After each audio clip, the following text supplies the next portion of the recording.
the technology likely to have the greatest impact on the next few decades has arrived. And it's not social media, it's not big data, it's not robotics, it's not even AI. And you'll be surprised to learn that it's the underlying technology of digital currencies like Bitcoin. It's called the blockchain. Blockchain. Now, it's not the most sonorous word in the world, but I believe that this is now the next generation of the internet, and that it holds vast promise for every business, every society, and for all of you individually. You know, for the past few decades, we've had the Internet of Information. And when I send you an email or a PowerPoint file or something, I'm actually not sending you the original, I'm sending you a copy. And that's great. This is democratized information. But when it comes to assets, things like money, financial assets like stocks and bonds, loyalty points, intellectual property, music, art, a vote, carbon credit, and other assets, sending you a copy is a really bad idea. If I send you $100, it's really important that I don't still have money and that I can't send it to you. So this has been called the double spend problem by cryptographers for a long time. So today, we rely entirely on big intermediaries, middlemen like banks, government, big social media companies, credit card companies, and so on, to establish trust in our economy. And these intermediaries perform all the business and transaction logic of every kind of commerce, from authentication, identification of people, through to clearing, settling, and record keeping. And overall, they do a pretty good job, but there are growing problems. To begin, they're centralized. That means that they can be hacked, and increasingly are. And JP Morgan, the US federal government, LinkedIn, Home Depot, and others found that out the hard way. They exclude billions of people from the global economy. For example, people who don't have enough money to have a bank account. They slow things down. It can take a second for an email to go around the world, but it can take days or weeks for money to move through the banking system across the city. And they take a big piece of the action, 10 to 20%, just to send money to another country. They capture our data, and that means that we can't monetize it or use it to better manage our lives. And our privacy is being undermined. And the biggest problem is that overall, they've appropriated the largesse of the digital age asymmetrically. And we have wealth creation, but we have growing social inequality. So what if there were not only an internet of information, what if there were an internet of value?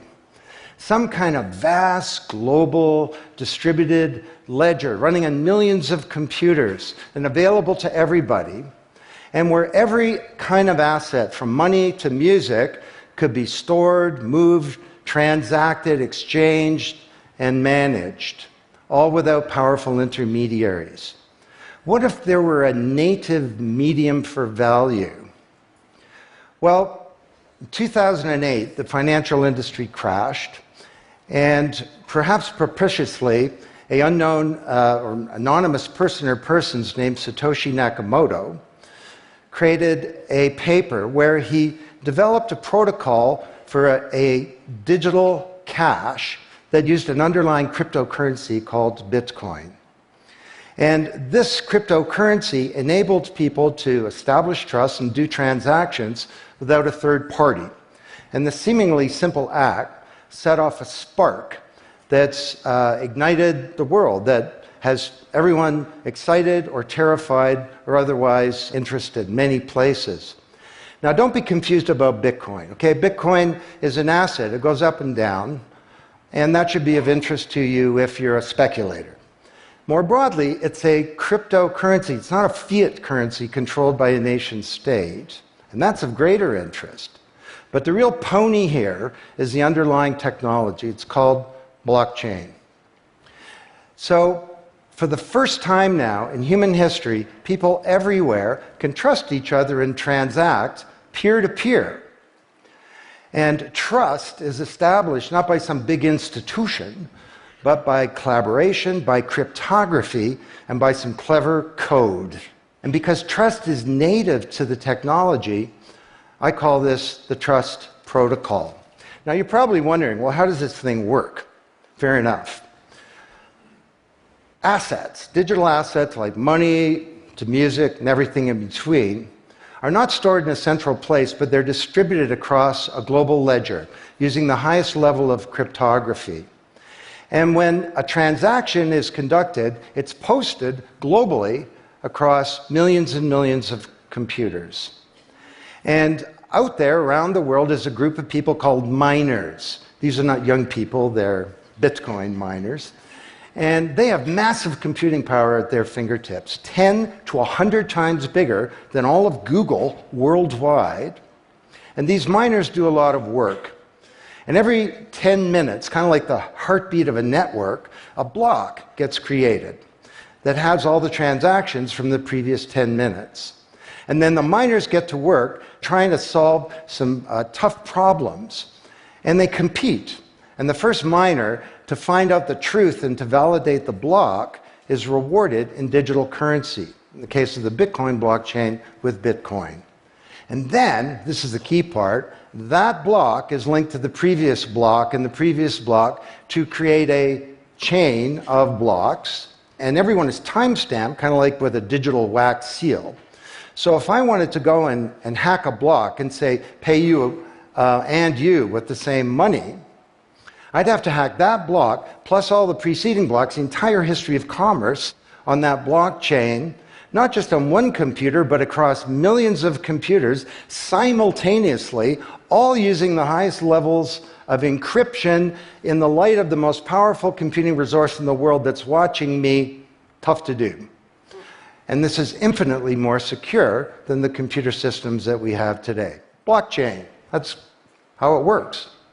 So the Bitcoin blockchain is just one. There are many. The Ethereum blockchain was developed by a Canadian named Vitalik Buterin. He's 19 years old. And this blockchain has some extraordinary capabilities. One of them is that you can build smart contracts. It's kind of what it sounds like. It's a contract that self-executes. And the contract handles the enforcement and the management, performance, and payment. The contract kind of has a bank account, too, in a sense, of agreements between people.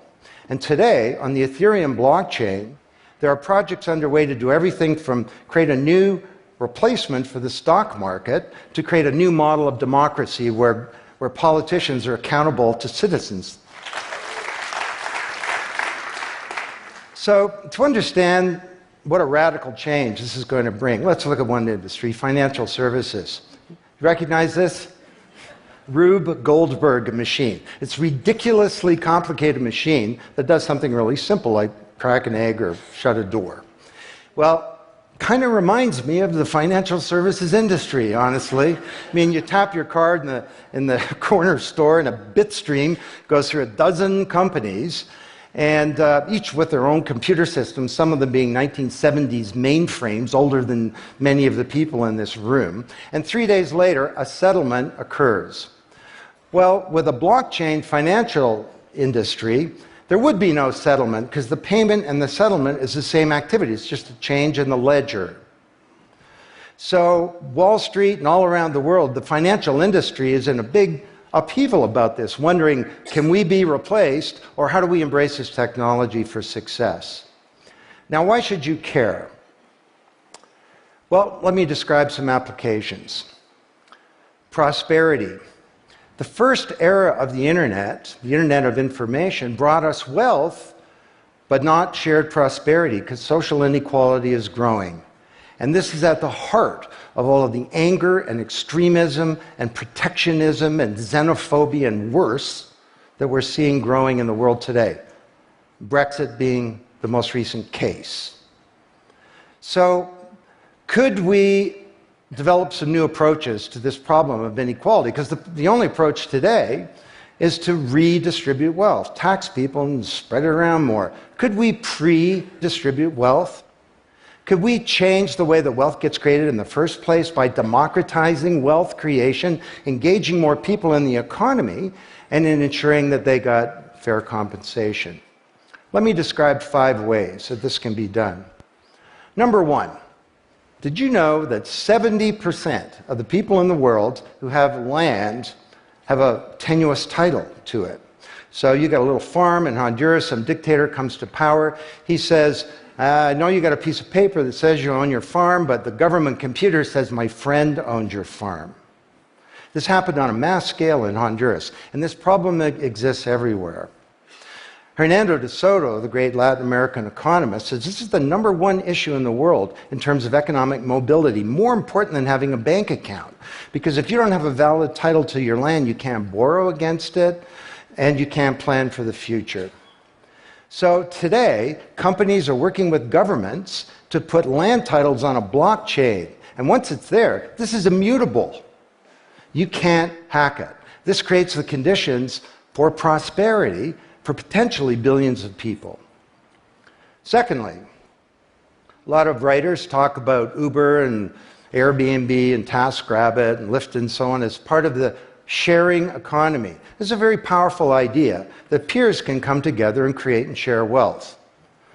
My view is that these companies are not really sharing. In fact, they're successful precisely because they don't share. They aggregate services together and they sell them. What if rather than Airbnb being a $25 billion corporation, there was a distributed application on a blockchain, we'll call it B Airbnb, and it was essentially owned by all of the people who have a room to rent. And when someone wants to rent a room, they go onto the blockchain database and all the criteria sift through, help them find the right room, and then the blockchain helps with the contracting, it identifies the party, it handles the payments, just through digital payments are built into the system, and it even handles reputation, because if she rates a room as a 5-star room, that room is there, and it's rated, and it's immutable. So the big sharing economy disruptors in Silicon Valley could be disrupted, and this would be good for prosperity. Number 3, the biggest flow of funds from the developed world to the developing world is not corporate investment, and it's not even foreign aid. It's remittances.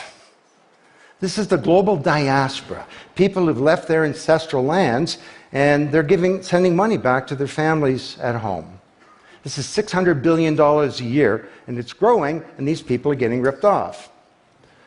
Annalie Domingo is a housekeeper, and she lives in Toronto, and every month she goes to the Western Union office with some cash to send her remittances to her mom in Manila.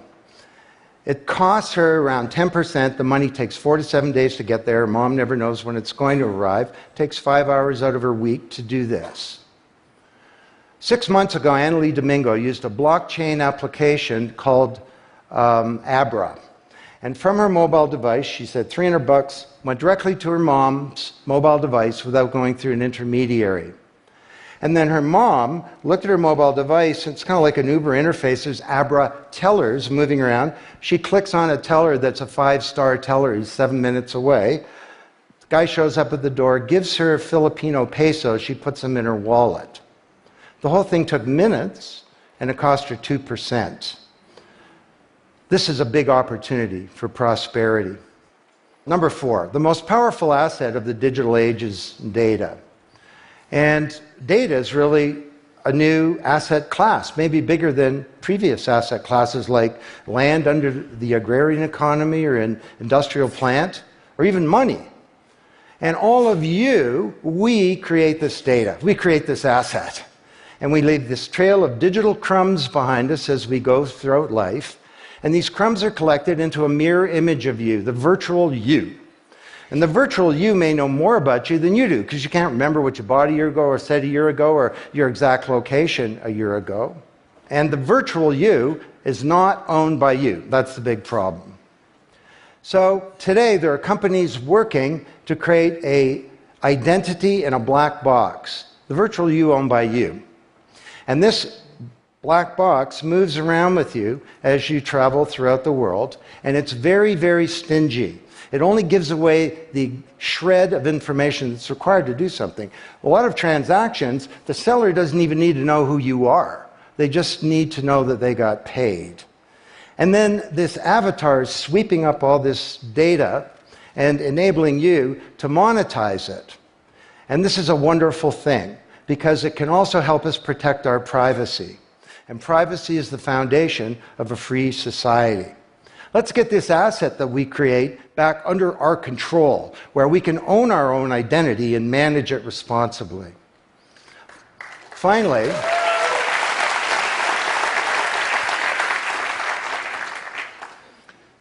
number 5, there are a whole number of creators of content who don't receive fair compensation because the system for intellectual property is broken. It was broken by the first era of the internet. Take music.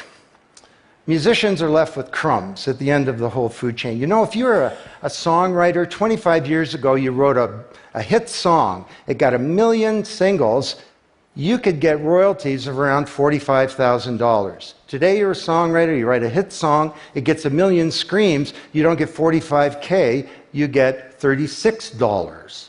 Enough to buy a nice pizza. So Imogen Heap, the Grammy-winning singer-songwriter, is now putting music on a blockchain ecosystem. She calls it mycelium. And the music has a smart contract surrounding it. And the music protects her intellectual property rights. You want to listen to the song, it's free, or maybe it's a few microcents flow into a digital account. You want to put the song in your movie, that's different, and the IP rights are all specified.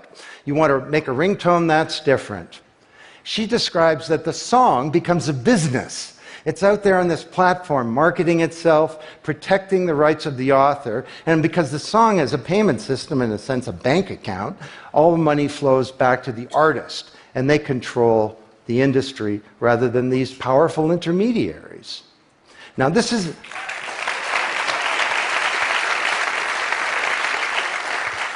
not just songwriters, it's any creator of content, like art, inventions, scientific discoveries, journalists. There are all kinds of people who don't get fair compensation, and with blockchains, they're going to be able to make it rain on the blockchain, and that's a wonderful thing. So these are 5 opportunities out of a dozen to solve one problem, prosperity, which is one of countless problems that blockchains are applicable to. Now, technology doesn't create prosperity, of course, people do. But my case to you is that, once again, the technology genie has escaped from the bottle, and it was summoned by an unknown person or persons at this uncertain time in human history, and it's giving us another kick at the can, another opportunity to rewrite the economic power grid and the old order of things, and to solve some of the world's most difficult problems, if we will it. Thank you.